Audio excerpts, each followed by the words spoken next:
14 years of iOS. Can you believe it? Today at Apple's annual developers conference, the company showed off new updates to all of its core operating systems. In this video, I'm going to show you new features that are coming to iOS 14 this fall. I've got a developer build of iOS 14 running on an iPhone 10. Let's dive in. Finally, after 13 years of iOS, incoming calls no longer take up the whole screen. You can either answer it from up there, you can pull down the tray so the call sort of takes up the whole screen, or you can swipe it up to dismiss the call entirely. This is a super welcome change, and I think that when the general public gets iOS 14 in the fall, a lot of people are going to be pleasantly surprised. Apple has updated FaceTime in a few substantial ways, like incoming phone calls. So no matter what you're doing on your phone, FaceTime calls also no longer take up the whole screen. You can now minimize FaceTime calls, so you can continue doing whatever you were doing and the call is still going. You can also resize the FaceTime call on your home screen. I think the only way to pause, as in, sort of turn off your cameras during the FaceTime call, is to use the lock button on your iPhone. You can also drag the FaceTime call around to any of the four corners of your home screen. This is great. I absolutely love this. FaceTime calls on supported devices are now 1080p, finally. And this was supposed to launch in iOS 13, but now in iOS 14, Apple's going to be using ARKit to make you have eye contact with the person you're FaceTiming. So usually when you make a FaceTime call, you're staring at your screen and not into the camera, so your eyes are kind of like looking down. This was supposed to be a thing in iOS 13, and it appears that they're doing it in iOS 14 now. In iOS 14, you can finally change the resolution and the frame rate of your videos while you're in the camera app. I've been asking for this feature for a really long time, and they finally enabled it. Thank you, Apple. And you may have noticed that green dot up there across iOS. When an app is using your microphone or your camera, you're going to be notified. This exists somewhat right now in iOS 13, but they're being very deliberate about it in iOS 14. Perhaps the biggest visual change that's coming to iOS 14 is found on the home screen and widgets. In iOS 14, you can finally put widgets on your home screen. You simply press and hold, tap Edit Home Screen, and from here you can press the plus in the top left, and you can add a multitude of widgets directly onto any of your home screens. Right now it seems like the native default iOS apps are the only apps that have widget support, but also it's day one of this beta coming out, so I bet in due time third-party apps will also get widgets like this. So from this widgets menu, you just tap on a widget that you want to add. And some of the widgets have different sizes to them, which is really cool.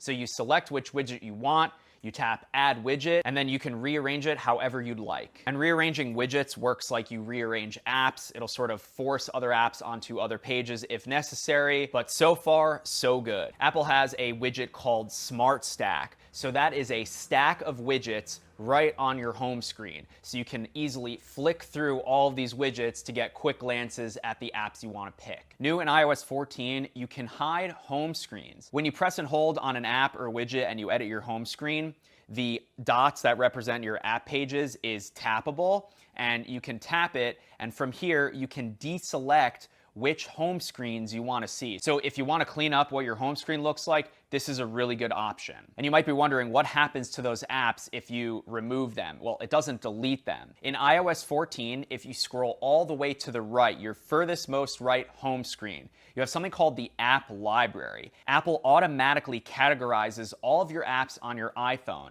and there's a search bar up top, and it lists all of your apps alphabetically. So if you want to hide 90% of your apps and just have your first screen, then when you scroll to the right, you'll have your app library to easily find any app you're looking for. There's been a few updates to messages in iOS 14. Number one, you can pin threads. So if there's someone that you message a lot, you can pin them to the top of your messages, and Apple allows up to 9 pinned conversations. Maybe they wanted to one-up MySpace's top 8, who knows. In group messages, you can now mention a specific person. When you type @ and you type in their name, it'll turn blue, and when you send them a message, they'll be alerted that you basically called them out. There's also inline replies now, so if you're 15 minutes late to 50 group messages, you can respond to a specific message and it'll visually show you the thread. With iOS 14, Apple has a new native app called Translate.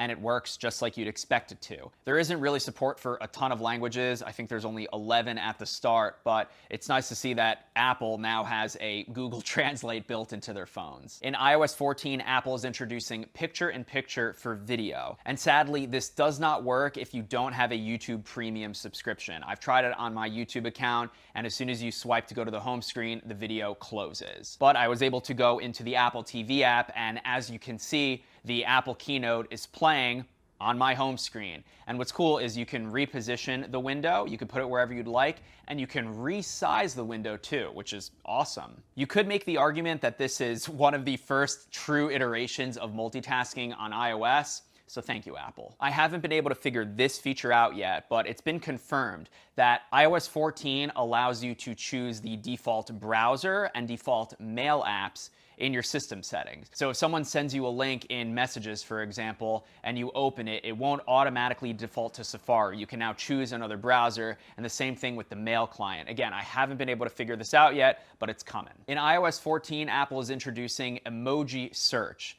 Yes, in iOS 13, you can type, let's say, heart, and it'll show you the emoji. But when you tap on the emoji keyboard, there is a search field, and you can easily find your emoji. I bet a lot of people are going to be happy about this one. If you've made it this far in the video and you're curious, will my iPhone 7 get iOS 14? I'm happy to report that iPhones 6S and later will be getting iOS 14. The entire list is on the screen right now. Incoming phone calls and FaceTimes no longer take up the whole screen. You know what also no longer takes up the whole screen is Siri. Now when you activate Siri, a little really cool orb pops up on the bottom middle, and that is now your Siri screen. So no longer takes up the whole screen. I think, again, like a bunch of these features, you're going to be happy about this one. Another really cool feature that's coming to iOS 14 that I can't exactly show you off is something called app clips. An app clip, according to Apple's website, is a small part of an app that's discoverable at the moment you need it and is focused on a specific task. A good example that comes to mind is, let's say you're in a city with Bird, Skip, Lime, any of those scooters. If you don't have the app installed, you can use an app clip to quickly gain access to a scooter, and then once you're done with the ride, the app clip sort of just disappears. And I think you'll have the option to install the app after, but I think this is going to be a welcome feature for a lot of developers. I think it takes a lot these days to get someone to download a new app, so we'll have to see what these app clips do. And last on this preliminary iOS 14 features list